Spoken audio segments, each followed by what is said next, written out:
Good evening everyone, welcome to a very short session of Susnata nest. আসলে রাখির দিন ছিল দাদার জন্মদিন। সকালবেলার অনুষ্ঠানটা তো আপনারা দেখিয়েছিলেন। সন্ধ্যাবেলা কেক কাটার জন্য আমরা কিছু আয়োজন নিজেরাই ঘরে করেছিলাম। পুকুর জন্মদিনে আমরা তাও বাইরের লোকজনকে ডেকেছিলাম, কিন্তু এবারে কাউকেই ডাকা হয়নি। ঘরেই সবাই মিলে কাজকর্ম করছিলাম, আর ছোট্ট একটু জায়গায় একটু ডেকোরেশন হয়েছিল। এই যে এইটুকু মাত্র, আর কিছু করা হয়নি, কারণ সারাদিনের কাজকর্মে সবাই প্রায় টায়ার্ড ছিল। দাদা সন্ধ্যাবেলা গিয়ে কেকটা নিজেই নিয়ে এসেছিলো, কারণ না তো মোমনি আর আমাকে যেতে হতো, আর পুকুর সাথে গেলে কেকটা বাড়ি অবধি অন্তত পৌঁছাতো না। কেকটা প্যাকেট থেকে বের করার পর থেকে বৌমনি এরকম করে হাতে নিয়ে ঘুরছিল, কারণ পুকুর একটাই দাবি ছিল যে নামাও, আমি কেকটা কাটবো। পড়ে যাবে।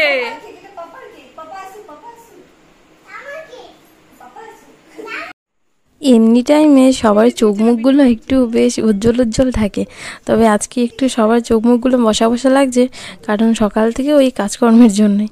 এরপরে পুগু আর কি কত দূর থেকে ফু দিচ্ছে। আমি বলছিলাম এবার তোকে আগুন নেভানোর জন্য তোকেই ডাকবে, যারই জন্মদিন হোক না কেন কেক তো ওকে কাটতেই হবে।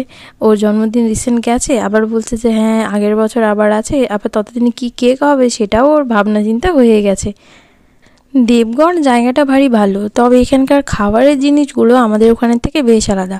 কেকগুলোর দাম ভালো নিলেও এখানে কেকের কোয়ালিটি আমাদের ওখানের মতো একদম ভালো নয়। পুকুর জন্মদিনে যে কেকটা এসেছিলো ওইটাও আমরা ঠিকঠাক করে খেতে পারিনি, আর দাদার কেকটার ডেকোরেশন খুব ভালো হলেও খেতে ওই কিছু পেরেছিলাম, বাকিটা খাওয়াও হয়নি। প্রথমবারে হয়নি বলে আবার দ্বিতীয়বারে কেক কাটা হলো, আর পুকুর একটাই দাবি ছিল ভিডিও বন্ধ করো, আমাকে কেকগুলো দাও। কিছুক্ষণ বেচারা নিজেকে আটকে রেখেছিল, তারপরে আর কিছু না করে একদম হামলা। দেখি মানে মুখটা দেখি মুখটা দেখি আমার দিকে ঘোরো না। ও এদিকে আসো।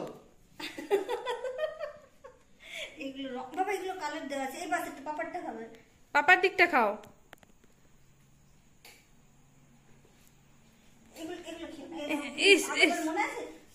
অক হয়ে গেছিল না তো না। আমাদের কাছে এই মুহূর্তগুলো বড্ড দামি। কেউ নেই নিজেদের ভেতরে এই উৎসব আয়োজন। টাটা।